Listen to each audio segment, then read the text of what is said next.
We need to really be thinking about how do we build closer partnerships with our customers, really understand their challenges, really understand their pain points, and work to resolve those. To force customers to continue to work in a mode that is not serving them anymore is not fruitful. In today's digital age, even the most traditional enterprises are moving processes online. Unfortunately, though, the shift to online is not as simple as turning on a faucet.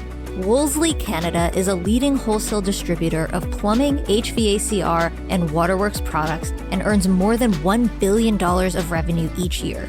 Today, the company has one of the industry-leading B2B e-commerce sites, but getting to that point in their digital transformation hasn't been easy. Gail Kaufman, the Vice President of Marketing and eBusiness at Wolseley Canada, dropped by Up Next in Commerce to walk us through how she has helped lead that movement online and the speed bumps they encountered on that journey. Gail explained the steps along the way, from building the initial back-end infrastructure to the replatforming experience that happened as they learned more about their customers and what they needed from an online experience. But what did they need? And how did those needs affect the training of internal employees and the shift toward implementing AI? Everything is connected, and you'll find out how here. Enjoy this episode. Up Next in Commerce is brought to you by Salesforce Commerce Cloud. Respond quickly to changing customer needs with flexible e-commerce connected to marketing, sales, and service. Deliver intelligent commerce experiences your customers can trust across every channel. Together, we're ready for what's next in commerce. Learn more at salesforce.com/commerce.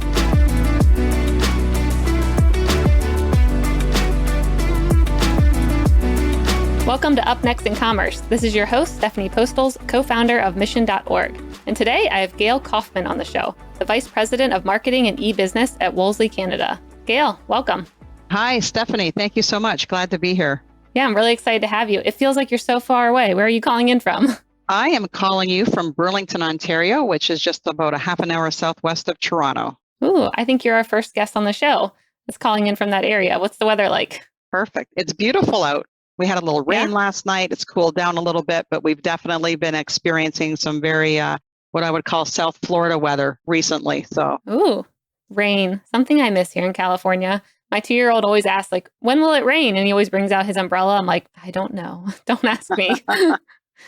So, Wolseley, I saw that you worked there for over 14 years, and that was really intriguing. And I really wanted to kind of hear about what that journey's been like. Like, what is Wolseley to start? And then tell me a bit about your role and how it's transformed over the years. Okay, well, Wolseley Canada is a leading wholesale distributor of plumbing, HVAC, and waterworks products. We have about 200 or so locations coast to coast, 2,500 employees. And we are part of Ferguson PLC, which is the world's largest trade distributor of plumbing and heating products. So very large organization in North America. And we are listed on the London Stock Exchange and on the FTSE 100 index. So that's a little bit overview very of large the company. Yeah, very large company. So yes, I have been with Wolseley for a number of years, and the role has really evolved since then. I started as director of marketing, and since that time, I've taken on a variety of different responsibilities under, still within marketing, obviously, but the scope has ebbed and flowed and expanded over the years. In 2009 was when I got involved with the e-commerce piece at Wolseley. The platform previously sat in business development, and then it was moved over to marketing. And at that time, we had a very long-standing relationship with a digital agency who really pretty much drove the development in the day-to-day management. And so when we really started to get serious about eBusiness, it really made sense to transition that over into marketing, where we could really sort of wrap it into our value proposition for our customers and give it the right focus. And so obviously that was a really great opportunity for me too. So that was really where my engagement with eBusiness started. Very cool. And was this something that you were starting to get interested in before they were making that switch? Or was it kind of like you were thrown into it after they're like, yep, here you go, you're going to take this whole business and it's coming into marketing, it's all yours? I would say it was interesting because, the world had started to change. Certainly in our channel, e-commerce was not prevalent, but, certainly sitting in marketing, it was like, we need to do something here. So when I was given the opportunity to take that, it was good. It was a nice development for me, and I felt like we could really do something important with it. And it was really is a direction that we needed to move in, and I thought I was in a good position to do something with it. Yeah, that's great. So just to make sure I fully understand, how were customers buying from you all before 2009? And then what did it look like afterwards? Because I haven't bought a HVAC unit recently. So I'm trying to think about how that worked for you guys. So in a very traditional fashion, our customers would interact with us through an outside sales rep or in a branch. Before 2009, we did have a presence online, but it wasn't fully transactional. So there was a website. Someone could place an order, but in fact, they weren't really placing an order because it wasn't fully transactional on the back end. So 2009 is when we really, got serious about having a fully integrated platform. So before then, it was really coming into a branch, calling a sales rep, right? And that's still very much how many wholesalers continue to operate. Yep. Yeah, I was going to say for this industry, I can imagine the people who are in this business getting used to, doing things the way they always have. Like I always buy from this one company. I go into the store and they place a big order for me. How much education was involved when you started introducing online ordering? Like what did it take behind the scenes to change that consumer behavior to say like, hey, we have a platform now, go here instead? Well, that's a great question, and certainly one that that comes up a lot. And I can tell you it's been a journey, but invariably when this comes up, talking about engagement of our customers, I always have to say, first and foremost, this is really about engaging our own associates. So it's making sure that they really understand the value proposition, that they are comfortable, that they are proactive in talking about Wolseley Express, really understanding how it impacts the customer from a convenience and efficiency standpoint. So that is a very large piece of work unto itself. We recently did a survey with our customers, and they indicated that the number one reason they tried the platform was because their salesperson recommended it. So that's a very influential relationship. So it's really important, not just for our outside sales reps, but also for our branch associates. They have really strong relationships with our customers. So it's really about how do we start making e-commerce and promoting Wolseley Express just part of what we do, right? We're really great about talking about products. We're really comfortable with talking about pricing and competitive pricing, but it's like, how do we start to expand the conversation around value in other ways, right? Yep. Yeah, that makes sense. What was the process like trying to retrain your employees who have maybe been used to, something a certain way to then start being like, hey, make sure you also, mention this, and this is the way we do business now. Like, what was that training process like? It's an ongoing training process, and it's really about giving them a level of comfort with the platform. They certainly don't need to be experts, but they really need to understand the why. So, we have to look at different types of customers. There's different features that may resonate with some customers over other customers. So there's training, there's coaching on how to have conversations. I think we have a pretty good approach to it, actually, because it's very holistic. We're providing you the training, we're providing you the why. We've got a number of different tools that we provide. And we also really dig into our data and help them really understand, the different types of customers, who we would consider high potential customers, why we consider them high potential customers. And ultimately, it's about identifying the customers and helping them have those conversations. So that's working down through our sales management network and our branch network. So it's a very multifaceted process. It's very hands-on. The other thing I didn't mention is we've talked about, sort of the on-site experience and, sort of the why Wolseley Express is so helpful to a customer from a convenience standpoint and efficiency standpoint. But there's also, which I should mention, is the whole training around the fulfillment piece, right? Mm-hmm. So if they have a great experience on site, that's good. But if something falls down in the fulfillment part of the program where I didn't get the material, or I didn't get the material when I was expecting to get it, that's a whole other area that we've spent a lot of time with our operations people to really make sure that we're closing the loop on that. So that's another piece. What parts of fulfillment did you invest in heavily that you saw the largest improvements from? System training, right? When a web order comes in, this is what it looks like. This is where you look for on the sales order to make sure that every step of the way that people were picking up the orders, because the way that when an order prints out, it's sort of in with all the other orders, right? That's the way it works. So, we need to make sure that we prioritize these, that someone's looking for them, that someone is, because we're not keying in the orders. We want to make sure that they don't get lost along the way. So the fulfillment is not much different other than the order comes in the same way. But, in the early days, it was kind of strange because, all these orders print out, right? So the people that are responsible for, the customer, they'll pick off their own orders. Yep. Like, that one goes first. Thank you very much. Right? Yeah, because they're talking to that person either on the phone, maybe they're talking to them across. So there's this human interaction that's happening. But when you all of a sudden get this order that shows up, these orders were being sort of just left. Well, that's not mine. Well, yeah, it is yours. It's everybody's. So, so that's, sort of the foundational stuff that we had to address, at that level, right? To make sure that all of these orders were getting processed with excellence.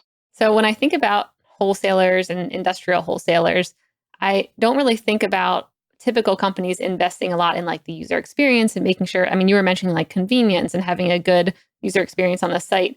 Do you think there's an opportunity for disruption in this field? And how are you guys going about that to make sure that your customers are getting the best experience on the site that's also maybe translating to like a higher AOV each time? Well, I think it's about knowing your customers, right? And so what we've been doing, I would say over the past 3 to 4 years, we have invested a significant time and effort into our customer experience program, right? So that gives us a real-time pulse on our customers. We use Net Promoter Score. That's, that's a very common way for companies to measure customer experience.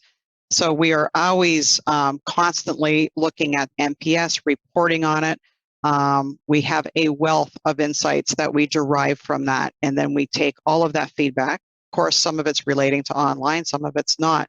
But it's really about taking that feedback, closing the loop on it, and then really being aware of sort of those, overarching themes that are emerging. And then how do we address some of those through operational improvements?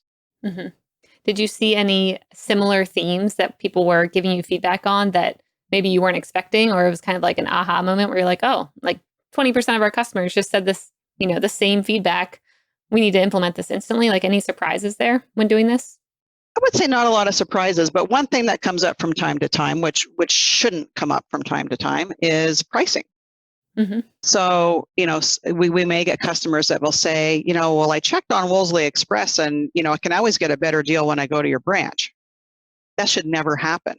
And the reason that should never happen is because Wolseley Express, it's fed from the same system, right? So the price is the price is the price. So that is an opportunity for us to go back and identify where we may be having people doing overrides where they shouldn't be. So that's definitely a coaching opportunity that does come up sometime. And that is a great example of, when you're really paying attention to that customer feedback and doing something with it. And so you can really address those issues. Because if someone's always thinking, well, I'm not going to use it anymore because the pricing's always wrong or it's always higher, that should never happen. Yep. Yeah. Because it kind of creates like a waiting game where the customer's like, well, I see a discount maybe in the app or, in the branch or something. Like, I might as well wait until that better price when really there shouldn't be any discrepancy to begin with. So it kind of creates a different mindset. Well, and it erodes trust, right? So, and I think that's a key tenet of shopping online. And certainly in the early days when we were talking about, how do you get your customers to engage with it? When they engage with it, you better deliver. right? Yeah. So your pricing's got to be right. They have to have the confidence that, that when I look online and I see that my branch has 100 copper tees, and if I place an order for 50, like they actually have them, right? They actually have them. Someone's actually going to pick up the order, and they're going to actually send it to me. So in the early days when shopping online wasn't that prevalent, there was a lot of, I would say, trepidation. So it was kind of easy for customers to talk themselves out of it and just think, yeah, I don't know, sounds interesting, but I think I'll just call my guy, right? Yep. That way I know I'll get what I need. Trust and reliability is still really important, but I think, through all of the efforts and through, really focusing on not only the online experience, but the fulfillment piece, it's not really an issue anymore. Yeah. So what was that replatforming experience like? What drove you to want to replatform in the first place? And what was it like? There were some core enhancements we want to make to address speed. A lot of it was relating to the architecture of the site. So there were some things that we needed to do to improve speed. Responsive design was certainly one of those things. So it was a real large project. And at this point as well, we took the development in-house at that time too, right? So we have a great working relationship with our IT group here. So how my group operates is, we are working with the customers. We've got the in-field sort of feedback loop working really well. We really drive the training and the education and the activation efforts, and all of the insights that we get. We, have regular engagement with our IT team, and it's really we have a massive development list, as everybody who has a site does. And, we're just, working through it, taking into consideration the priorities of the business, what's happening with our customers, and then working with our IT partners to bring this stuff to life. So that was another major piece of this replatforming, allowed us to bring all of this stuff in-house, which ultimately gives us much more flexibility to manage what's happening. And of course, we go out and we grab, all of the cloud-based solutions that enable it to do what we need it to do. But anyways, so how we did this, it was, I don't know, I think it was like 18 months start to finish, which was a pretty good clip for a project of this size.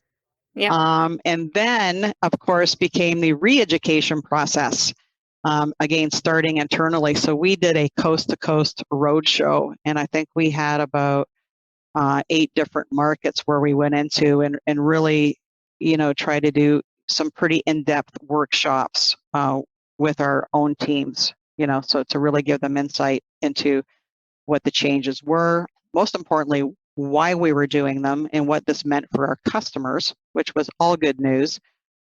And so, so that's when we went responsive, and that's when we eliminated the app.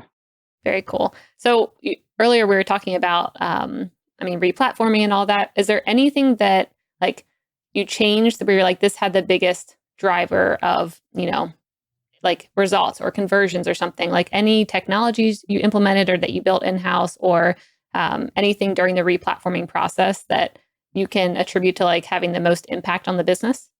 When we replatformed, we actually changed up the whole user experience, right? So we really spent a lot of time. We engaged some experts in that field, and to really help us make sure that it became a much easier to navigate, right? When customers hit a site, they don't want to have to try to figure it out. They want it to be easy to navigate. They want it to be intuitive.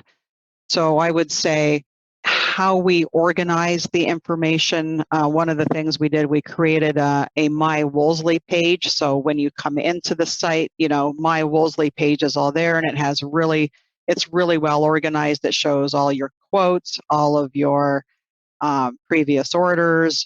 There's a little piece there on credit, all of your lists, all your draft orders, everything, right? It's all in one spot. And I would say that was a major step forward in terms of ease of use for our customers.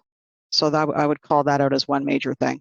Yeah, that makes sense. Yeah, I've heard, especially when it comes to the B2B side of e-commerce, having it so that a customer can log in and just hit reorder, or if they, put in one piece of pipe hey, look at me, I sound like I know what I'm talking about. And then it says, you should also order this as well, like add this to your cart too, because you definitely need this if you're going to be using this pipe. Just thinking of ways to not only increase the order value, but also just help the customer so they don't, have a delivery come and then be like, oh no, now I don't have the key piece and now I have to wait another week for, a couple screws to come in or whatever it may be. So I think that's a really important point about making it easy to use. Absolutely. So you just brought up, you just prompted something. So when you're talking about, customers also bought or did you remember, that's a really important part of it. So we have formed a partnership with the University of Toronto, who are real leaders in the artificial intelligence space. And so we actually have been working with them for a couple of years and just recently have implemented AI on Wolseley Express. And that is really helping us with the recommendation engine. That's interesting, partnering with a university. Tell me a little bit more about that. Like, did you give them a bunch of your data where they kind of ran it through the models and trained the models for you guys? Or what was that partnership like? Well, the partnership is ongoing. And yes, so we thought, who better to engage with than people are really, really involved in AI to the extent that they are, right? So we didn't exactly know what we were going to do with it, but we do know, there's a lot of different applications for AI. So it was like, gosh, well, how would this apply to our business? So this was a real obvious one. We have, massive amounts of data. So we did share our data with them, and where we landed on the project that we used as a landing off spot was, we really want to improve the recommendation engine that we have. So that was a project that was chosen. Like I said, we just unleashed that just recently, a couple of weeks ago. And so we're working on other opportunities with them as well. There's other places that AI could be really helpful to us. Yeah, it sounds like such a fun project to not only partner with someone like that who is probably cutting edge and wants to try a bunch of experiments, but then also maybe starting to see some of the early results coming in where you're like, whoa, I never knew that, just showing people these two items instead of this one could result in a 50% increase in order size or something. Is there any early results you're seeing right now or not yet? The early results, and they're really early results, but definitely we are seeing, because it's now starting to serve up, more relevant products, right? Mm-hmm. So we're seeing a lot more clicks, like a lot more. So significant short term. So, we've got, we need a lot more data under our belt than we currently have. But I think the early indications is that it's, starting to work. Yeah, that's really cool. When you're implementing these new technologies like this and, you did your replatforming, what kind of metrics do you look at on a maybe weekly basis to make sure that things are going well? Like, what are your success metrics that you check in on? Well, I would say at the highest level, at the very, very highest level, we were looking at customer engagement, specifically the percent of customers registered, connecting, and transacting at the highest level. We have thousands of customers, and it's like we really want to ensure that we are engaging them, at least making sure that they are aware of Wolseley Express's existence, how we believe it can help them from a convenience and efficiency standpoint, and then, hopefully they will try it. Because it's really a win-win when they do, right? So for them, it's convenience and efficiency, but when customers get engaged online, we see always higher average order values and higher year-over-year growth. It never fails, right? So that's sort of at the highest level. So we would say, we're going to target a certain percentage of sales.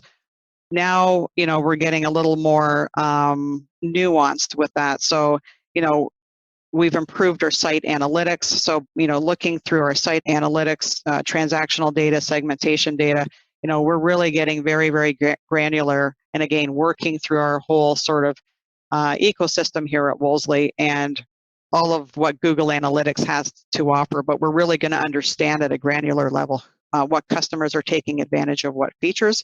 And again, we know there's certain things that resonate with certain customer types, and then we will be actively, promoting that to them. It's really about engagement for us, right? So, and we have a lot of data. Our data is very well organized. So it's really about using that data and then using that to really finally target opportunities within our business. Yeah, that makes sense. It also seems like your customers would be pretty sticky. Like once they order once with you guys, it seems like you would have a pretty reliable customer there who's going to keep coming back if they did it once and had a good experience. Yeah, totally. It is very sticky. And again, there's different things or features that resonate with different customer types, but absolutely, because it makes it easy, right? And basically, Wolseley Express is a virtual branch. It is open 24/7. So I want to shift a bit because I know marketing is your background and we haven't gotten to touch on that yet. So I was hoping to shift there and hear a little bit about what kind of marketing campaigns are you most excited about right now? What are you looking to do? Like, how are you making sure that Wolseley is found by the people in the field who are looking around for a solution? So we have really been ramping up our digital efforts, I would say, over the past couple of years. We have what we call our marketing ecosystem. So we have an instance of Salesforce that we use, which contains data from our ERP, which contains data from our customer experience platform, which contains all of our customer segmentation data, of course, all of our transactional data, all the customer feedback. So everything that we know about a customer is kind of it's in one place, and then we've hooked that up to our marketing automation software. So Very cool. What I'm most excited about is that we can get very, very targeted with all the information that we have on customers, with what we know about what they buy, with what we know about, because of the type of customer they are, what they could potentially be buying. Those are the things that are most exciting to me now, because we can get really, really granular with our marketing efforts. Are there any, maybe, I guess, more traditional models that you guys are relying on? Because I'm thinking, for people who are working and all day, maybe they don't touch a computer, which sounds very weird to me because I feel like I'm only on a computer. But for people who maybe aren't doing that throughout the day, are there different methods that you're relying on to get in front of them? Like the business owners who are heads down, working in whatever field they're in? Yep, absolutely. And so everything we do, we try to syndicate it across multiple touch points, right? So if they're in the branch, we have digital signage in the branch. We will use, traditional type of collateral in the branch. We have training is really, really important with our customers. Very important. So we will partner with vendors, and we will have like mini trade shows. We will have events at our branches where, well, when we could do that, pre-COVID, we had a lot of in-person events, which really center around training, which is highly valued by customers, and it's an ongoing endeavor. So those are the type of things that we would typically focus on. And and then there's the other kind of things that happen in our industry too, incentive trips, things of that nature. But we're really kind of moving away. Not that we will ever eliminate those things, but it's really about how can we really address the needs of customers. Training is a big thing. Getting the right information into their hands around products, right? Yep. Suggesting products, new products, time-saving products. Another piece that's really exciting is we've just sort of created a new sort of way of working with vendors that we can really be first to market with new and innovative products, right? So that's, being out in the hands of our customers. So, digitally getting messaging into their hands, in the branch getting the same messaging, having, merchandising that syncs up with that, having training events that sync up with that. So it's really about taking a holistic approach to everything that we're doing. So, this never one thing. There is no such thing as a silver bullet. So it's like, how do you make all these things synchronize well together? Yeah, I love the idea of training. That just seems like, one, you're of course helping the business owner or company who's like, I need to learn how to do this, but it's also probably going to have them also buy your product that you're using while showing the training. And I'm guessing you see a higher percentage of people who took your trainings buy something afterwards. Yeah, we're just really starting to sort of wrap this all together, right? But it does make sense. Where you spend the time and effort is generally where you see the results. So it's really just about getting a nice sort of cohesive approach. We measure everything. We use data up front to determine what we should be doing, and then we analyze everything after the fact. In fact, one of the other things we just have started doing, this is not edge of your seat leading edge marketing, but it's a digital flyer. And these things are really, it's very time consuming and quite laborious to have a steady stream of offers that are going out. So we just launched something called Deal Drop, and it features about a dozen products. It changes up bi-weekly, and that allows us to really showcase particular products with our key vendor partners. That is all supported in branch, sometimes with displays or other types of collateral. Yeah, so we just started that, and that is something that we will be, continuing to refine over time as we get more and more data and feedback from that. I wanted to hear a little bit about your rebranding of the 13 Wolseley-owned companies and putting them under Wolseley Canada. I wanted to hear a bit about how you went about that, why they needed to be rebranded, and what that was like. That's a good question. So we did that, I want to say in 2014, but so Wolseley Canada grew very much, it was a collection of businesses, a lot of acquisitions in there. So, which is why we ended up with all of these different brands. But it was a very, very fragmented. So, we weren't consistently presenting the Wolseley name in terms of the look, the feel.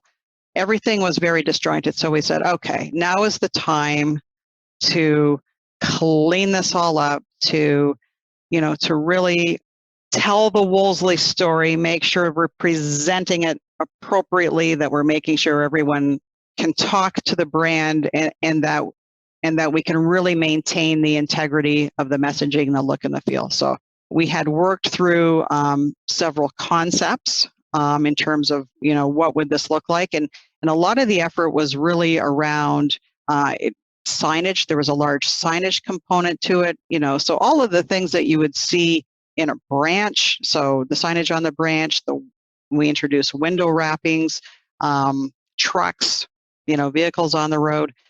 Because one of the things that was kind of interesting is no, people wouldn't possibly be familiar with the name, but had no idea what we did, right? So, So what we were trying to do is really educate within the market, across Canada, this is what Wolseley does. This is who we are.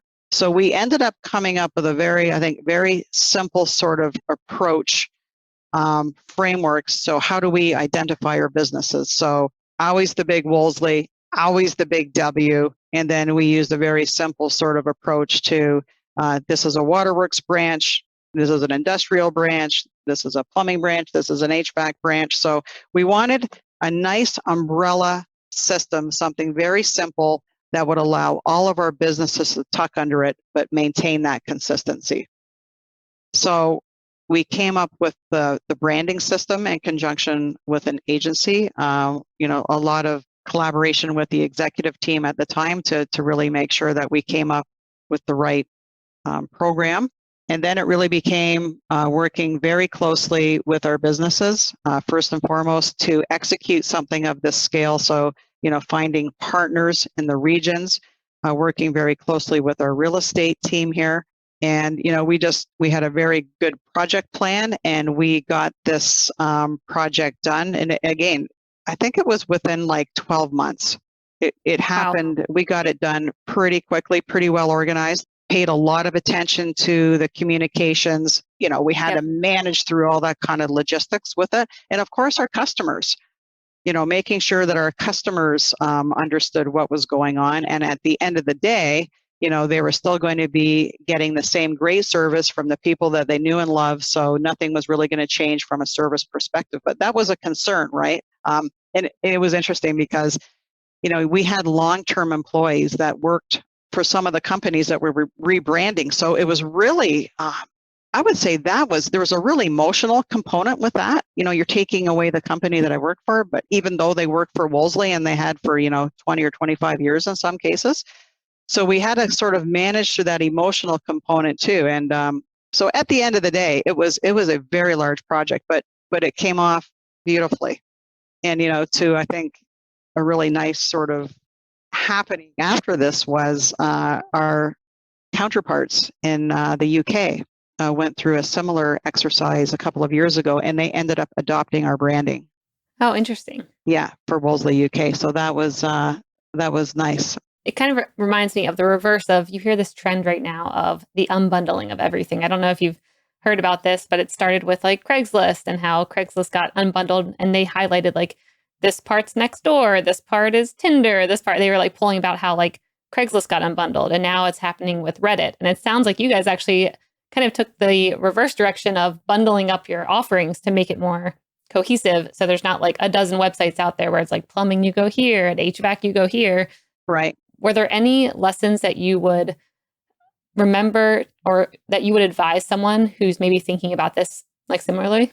I think my bias has always been, unless there's a really compelling reason to have this fragmentation, like maybe if you make an acquisition and they really have a very strong and unique value proposition with great market share, you might want to leave that alone.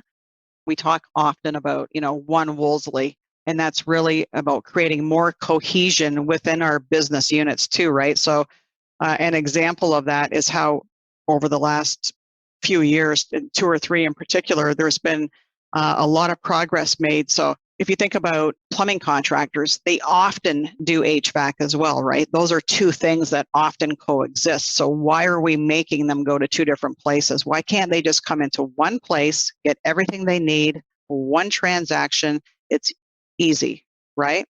What our contractors care most about, it's saving time and efficiency. We hear that constantly, right? So we have to be very aware that, time is money to them, and anything we can do to respect that and make it easy for them, that's what we need to do. Yeah, I love that. It's a good principle in life in general. Time is of the essence. Mm-hmm. So to zoom out a little bit into a more general e-commerce and like the wholesale industry, what do you think wholesalers, like B2B wholesalers right now, are missing? Like, what are they missing the mark on? What could they improve on? What do you see happening in the industry where you think that they're behind or could improve on? I think it's about adding value, right? I think it's about really understanding your just what we were talking about, right? I think we need to really be thinking about how do we build closer partnerships with our customers, really understand their challenges, really understand their pain points, and work to resolve those. And we are actively doing that to force customers to continue to work in a mode that is not serving them anymore is not fruitful.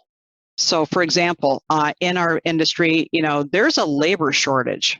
Yep. So, finding skilled trades is really, it's difficult, and there's not a good pipeline coming up. So I think, knowing that, what are some of the solutions we can come up with? How can we, expand our services? How can we better support our customer base knowing that this is a challenge? One of them is by having time saving, more convenient options like Wolseley Express, because nothing upsets a contractor more than having their people in our branches unnecessarily.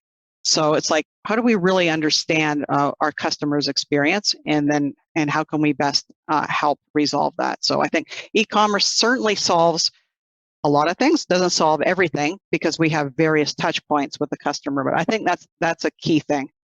Digital is a really important component. Yeah, I love that. Earlier, you just mentioned about the lack of skills around like the trade industry. And I know you hosted a panel on the future of the workforce. And I was wondering how you think we're going to be able to fill that gap, or what efforts do you see needing to happen behind the scenes to make sure that, those roles are filled? There's an organization in Canada called the Canadian Institute of Plumbing and Heating. We also have counterparts in the US, but one of the mandates of CIPH, of which I'm currently the chair of the national board, is advocacy with governments, right? So promoting the need with skilled trades, getting the funding, really advocating with the government to invest in this particular area. That's one thing. But I think in general, thinking about the traditional model of, sales reps, for example, right? A sales rep, when they're having a conversation with a customer, it'll be more consultant-like, right? Yep. It's really about, let me understand your business. I'm more of a partner. So I think the role of sales as we have known it is evolving. And I think that's a major shift. right? There's a lot of stuff that a salesperson has done in the past that can be shifted to self-serve, right? I don't need to call my sales rep when I need a price or I need to know if you've got inventory, right? That's easy enough to do through a platform like Wolseley Express. But if I'm really trying to think, if I need product advice, if I'm working through a project and I really need help, I need to understand maybe the best brands, the best products. I need special delivery, whatever. If it needs to be bagged and tagged differently, that's really where I think the role of sales is changing and inside sales. So I think those are sort of the impacts that we'll see going forward. Yep, that's a really good point. I like thinking about how if you transition the mentality of the salesperson to be more of like a partner, like you mentioned, like partnering with you on this project, let me help guide you on this, not only on the products, but also maybe best practices. Like they're going to start viewing this person as someone that, they trust, and then they obviously will want to buy from and learn from as well. Right. Yeah. So is there anything that you were hoping I would ask that I did not before we move on to the lightning round? I don't think so. I think we covered a lot of territory. Well, all right. If nothing comes to mind, I can move on to the lightning round. Okay, let's do it. All right. The lightning round is where I ask you one question, then you have a minute or less to answer. Are you ready, Gail? I hope so. Dun, dun, dun. All right. What's up next on your travel destination when you can get out and travel again? My travel destination, probably London. Mm-hmm. What are you going to do in London?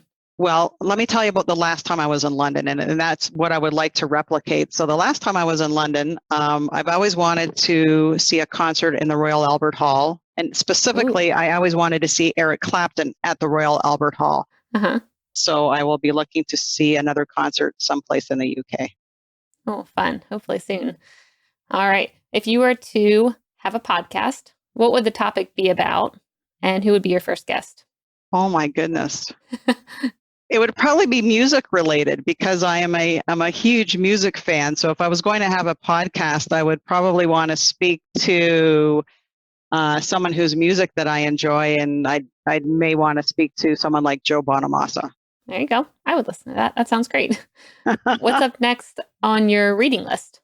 I don't have a specific what's up next, but I can tell you I go between genres. I go between, like, I'm currently reading, and I don't even I'm embarrassed to tell you this.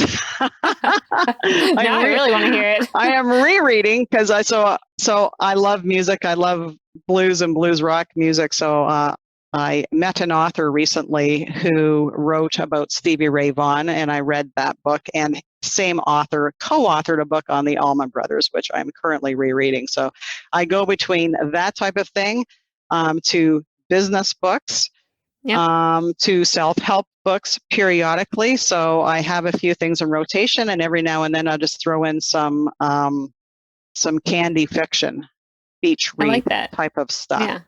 Cool. All right. The last question, slightly harder, but you can do it, Gail.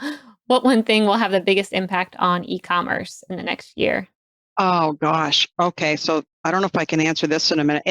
I'm thinking about from a Wolseley perspective, we are undergoing really a modernization of our ERP by reducing and reallocating resources that are currently, spent on infrastructure, right?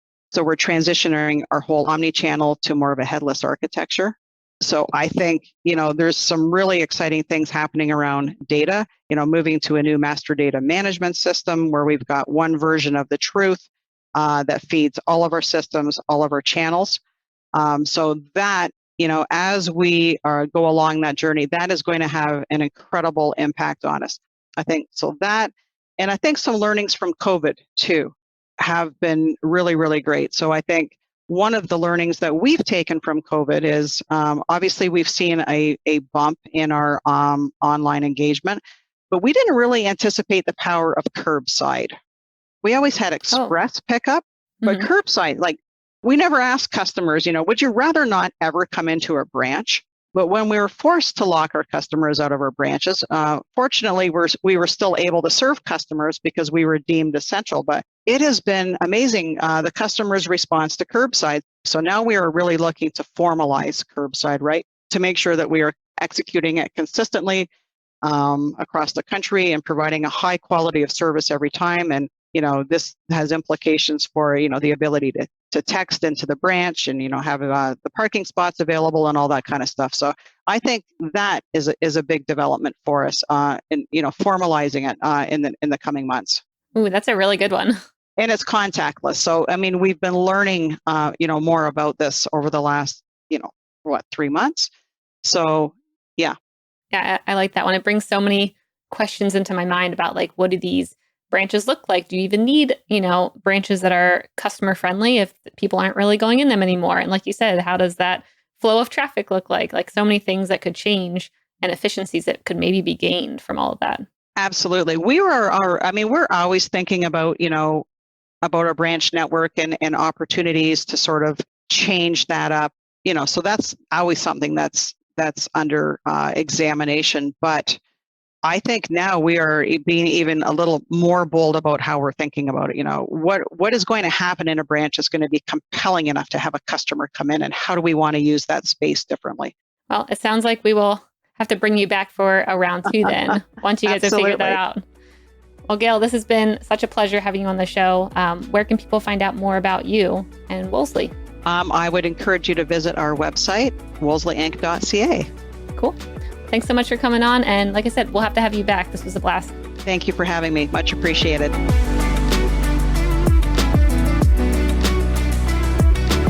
Up Next in Commerce is brought to you by Salesforce Commerce Cloud and created by the team at mission.org.